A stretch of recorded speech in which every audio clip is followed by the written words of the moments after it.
मुफ्ती अरबाब शम्सी के बयानात सुनने के लिए मुफ्ती साहब के ऑफिशियल चैनल मुफ्ती अरबाब को सब्सक्राइब करें। क्या मरने के बाद मैं अपनी आँख या कोई और उज़्व डोनेट कर सकता हूँ नहीं कर सकता हूँ? ये बहुत ही इम्पोर्टेंट मौजू और उस पर ये उलमा के दरमियान ज़ेर बहस भी आ चुका है, और इसका जो जवाब है वो ये है कि कायदा समझ लीजिए, जो कुछ अल्लाह ने आपको दिया, आपकी आँख, आपकी नाक, आपका कान, आपका दिल, आपका दिमाग, आपका किडनी, आपके लीवर, आपका सब कुछ, यहाँ तक कि नाखून भी, बाल भी, सब कुछ भी, वो आप उसके मालिक नहीं हैं। वो आपके पास बतौर अमानत हैं। जैसे आप कोई किराए के घर में रहते हैं, इसी तरह से ये जिस्म आपको बतौर किराए पे मिला हुआ है। तो क्या किराएदार को ये हक़ हासिल होता है कि वो उस घर का कोई हिस्सा सामान निकाल किसी को दे दे? जब दुनिया के किराएदार को ये हक़ हासिल नहीं है, तो हम तो अल्लाह ने हमें किराए पर दे रखी है हमारा जिस्म, तो हम मालिक नहीं इस बात पर कि हम किसी भी एतबार से खून या किसी भी एतबार से जिस्म का कोई भी हिस्सा डोनेट कर सकें। अच्छा, यहाँ पर एक मसला और निकल के आता है कि खून का डोनेट करना। तो खून डोनेट करने की इजाज़त बतौर मजबूरी इसलिए दे दी गई है, ज़रूरत को पेश नज़र रखते हुए, क्योंकि खून क्या है, दोबारा बन जाता है। तो फिर किसी ने इस पर एतराज़ किया कि लीवर भी दोबारा बन जाता है। तो देखिए, खून जैसा था वैसे दोबारा हो जाएगा, लेकिन लीवर जैसा था वैसा होने में बहुत ज़्यादा रिस्क है।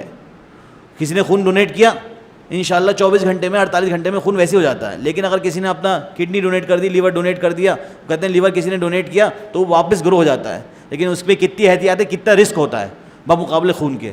तो जब हमने ये देखा उलमा ने कि ख़तरा ज़्यादा है और चीज़ों के डोनेट करने में, इसलिए उन सबको हराम करार दिया, इसलिए ब्लड डोनेट करने को जायज़ करार दिया। इससे एक मसला और निकलता है, वो ये है कि जो लोग विग पहनते हैं, जो लोग नकली बाल पहनते हैं, जो लोग हेयर ट्रांसप्लांट कराते हैं, हेयर अपने जिसके बाल नहीं है वो दूसरे बाल लगवाता है, तो उसमें भी ये मसला है कि अगर तुम किसी के दूसरे के बालों का विग पहन रहे हो तो ये भी जायज़ नहीं है, क्योंकि उसको भी हक़ नहीं है उसके बाल। ये बहुत बड़ा बिज़नेस चल रहा है कि भाई आप बाल कटवाते हैं, बाल कटवा के वो एक जगह जमा हो जाते हैं, वो करते हैं। जो कर रहा है इसका मतलब ही नहीं कि वो जायज़ काम हो गया। जो आदमी इस कारोबार में है वो कारोबार जायज़ नहीं है। इसी तरीके से अगर आप नकली बाल पहनते हैं लेकिन वो आपके अलावा किसी और के बाल हैं तो वो भी जायज़ नहीं है। यानी कि आप किसी थर्ड पार्टी के बाल का विग बनाकर नहीं पहन सकते। हाँ, अगर आपने अपने इतने समझदार हैं आपने बहुत वक्त तक अपने बाल जमा कराते रहे, एक अंबार हो गया और आपने उसी से बनवा लिया, पता नहीं किसी के पास इतना टाइम होगा नहीं होगा।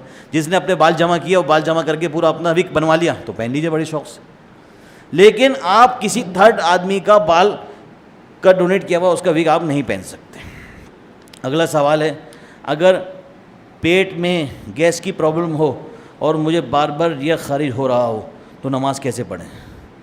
देखिए, इसमें दो शक्लें हैं। अगर किसी को गैस आती है और ऐसा है कि गैस इतनी आती है कि वक्त होता है कि नमाज़ वो अदा कर सकता है तो वो वज़ू करके ही नमाज़ पढ़े। लेकिन किसी को बीमारी ऐसी हो जाए, अल्लाह माफ़ फरमाए और अल्लाह हिफाज़त फरमाए, कि वो बैठ ही नहीं सकता, जैसे ही बैठे काम ख़राब, जैसे ही खड़ा हो काम ख़राब, तो भाई ऐसे शख्स के लिए वज़ू करके नमाज़ पढ़ने की इजाज़त है। लेकिन हत्तल इम्कान ये देखा जाएगा कि उसूल यह है कि ऐसे ही कोई उज़्र ना हो, ऐसा कोई बीमारी ना हो जिसके अंदर कि मिसाल के तौर पर इतना लंबा वक्त है, उस वक्त में उसे 5 मिनट भी नहीं मिल रहा है फ़र्ज़ अदा करने के लिए। ऐसी बीमारी बहुत कम होती है। लेकिन जिसको ऐसी बीमारी है कि उसको मिनट भी नहीं मिलता, यानी उसकी नमाज़ अदा करने का वक्त ही नहीं मिलता, तो उसके लिए माजूर उसे कहलाया जाएगा। लेकिन इसके अलावा कोई माजूर नहीं कहलाएगा। बीवी के साथ हालत हैज़ में अगर हम बिस्तरी कर ली तो क्या हुक्म है? ये गलत अमल है, शरन जायज़ और हराम है, नाजायज़ और हराम है।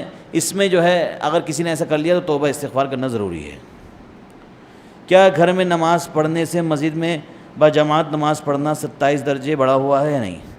ये भी बहुत ज़्यादा इख्तिलाफ़ी मसला है, लेकिन इसका हल भी निकल चुका है। वो ये है कि लोग कहते हैं कि बाजमात नमाज़ पढ़ना सवाब है।